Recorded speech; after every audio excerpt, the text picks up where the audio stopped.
What's up, everybody? It's Brandon of Box Office Banner and Cult Flick Symposium, and I am back to talk some more John Wick as we are revisiting these John Wick movies as we are on the doorstep of John Wick Chapter 4, and all us action fans are oh so excited. So, let's see if I still feel the same way about these movies. First one, just quick recap, about the same. Loved it when I first watched it.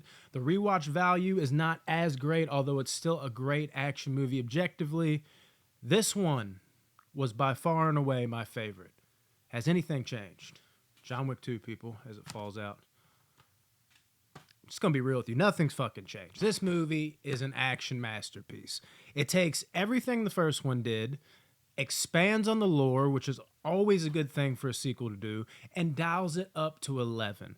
And again, this is my problem with the first one upon rewatches. It's amazing when it first goes because I love how slowly it ingratiates you into this world. But in the second one, and once you've watched the second one multiple times, you've watched the third one multiple times, when you come back to the first one, you kind of miss where the world goes, at least for me. So when I'm rewatching this, I don't have that same drudge, I guess, effect where it kind of dampers my mood where I know what this universe is capable of. When I watch this, I'm thrown into the thick of it. The second one gets you right into the best shit that this world has to offer. The third one is honestly there's a couple little things here and there, but it's more of the same. This is the one that really accelerates, at least with what we have so far, and I don't know how much more they can expand on this because they've already expanded so much, and you're just like, we know how deep this shit can go by the second one. So we'll see. It'll be interesting to see the way they shake things up. They did a pretty good job of it in the third one. But as for this one, again, the action, fucking stupendous. I think the set pieces are better. I think Keanu is better in this movie.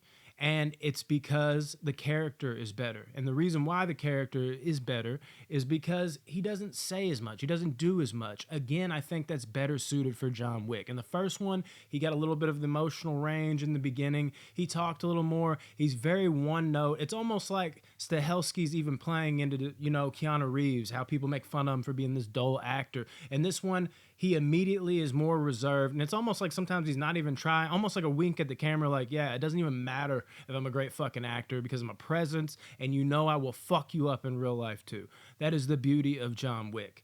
Whereas in the first one, I had a lot of what I would say not bad moments, but they would be singles, doubles, triples, not home runs is the way I would word it.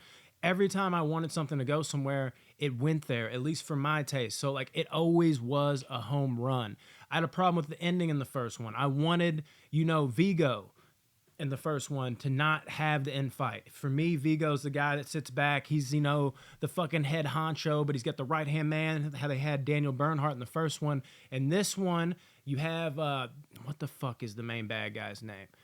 But anyway, you know what I'm talking about. The main bad guy in this movie, he doesn't really overstep his boundaries. Now, he's not his, main henchman. It's actually his sister's henchman that starts to, right-hand man that starts to go after Wick. But you get that in Common, and I believe Common in this movie. It's almost like they did what they should have done with Bernhardt with Common. Now, I know they got the same amount of fights and all that shit, but the way they utilized Common, it was just it was more well done to me. And then you got to see the big shebang, I keep saying that word, I don't know why, but maybe that just fits for some reason this franchise for me. It's the big shebang, people. I'm going to fucking, patent it. But when you get to the big shebang, goddamn, there it goes again.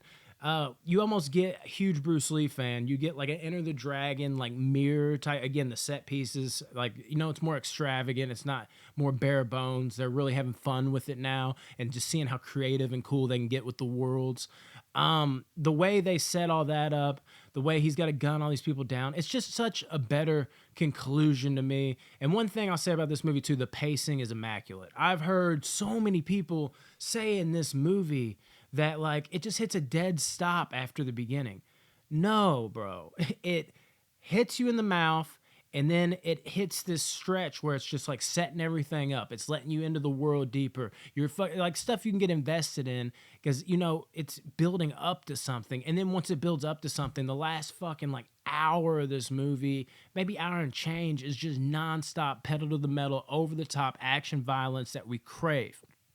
That is in a weird way, it's almost like when you're watching Asian martial arts movies, you'll see like an Asian martial artist, you're just like, man, he's Chinese, bro. Like, I feel like he can do that. We suspend our disbelief for some reason with things like that. When we see Keanu Reeves do shit like this that he does in this movie, you're like, man, that's fucking Keanu Reeves, bro. I believe he could do that with a gun. I believe that is where this movie takes off, and you believe the outlandish moments in this movie more, at least more than you would with other actors in today's day and age. Because again, the face, we just don't have him. Again, the way it's shot, the way the actor is portraying it, it's just not as believable. And this movie soups that up, fucking takes it to 11, as I said, fucking kills it. And then, of course, you know, the very ending. Let's talk about it. My lord, dude. When you get, like, what better setup and lead off into the next movie?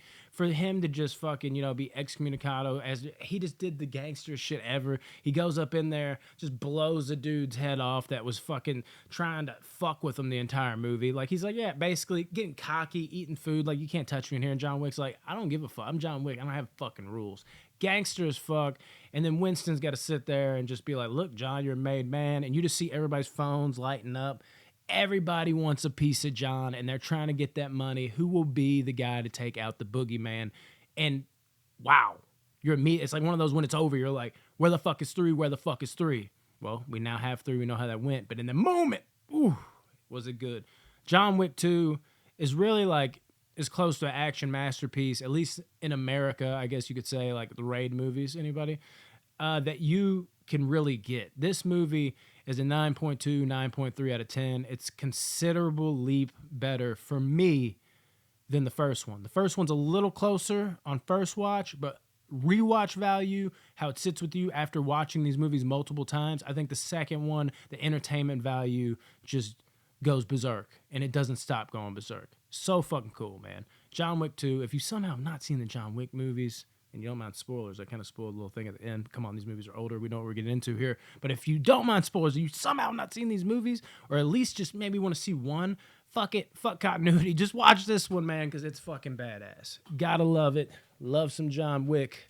We'll have that third one out here soon to review, and then we'll talk about that fourth one. Can't wait, guys. Love you.